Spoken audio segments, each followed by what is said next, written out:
Saludos cordiales, les habla Linda Amaro, estudiante de Psicología de la Universidad de Yacambú. En esta entrega hablaremos de la Venezuela agroexportadora a la Venezuela minero exportadora. Antes de la llegada del petróleo, Venezuela era una sociedad rural y agraria. La época de transición de esa Venezuela agrícola y pecuaria a la petrolera comienza en los años 1878 hasta más o menos 1926.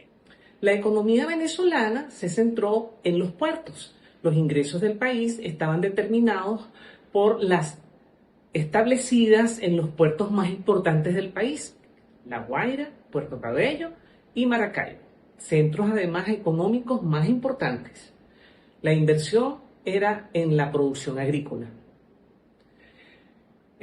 Los principales rubros: el café y el cacao. La estructura social estaba basada en latifundios y en grandes plantaciones.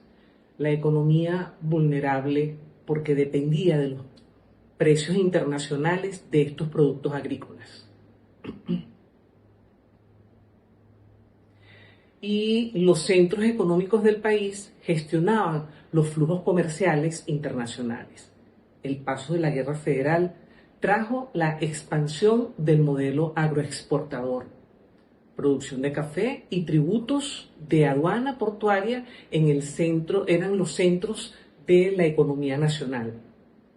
La mezcla de productos exóticos importados con productos locales trajo exportaciones a España, en migración e inmigración de comerciantes en estos viajes.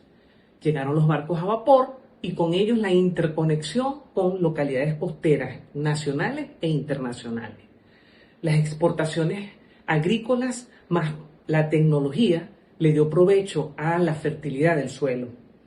Y con ello además la conformación de los circuitos agroexportadores, casas comerciales. Llegamos a esa Venezuela prepetrolera, con las primeras concesiones mineras del siglo XIX y las primeras concesiones petroleras del siglo XX.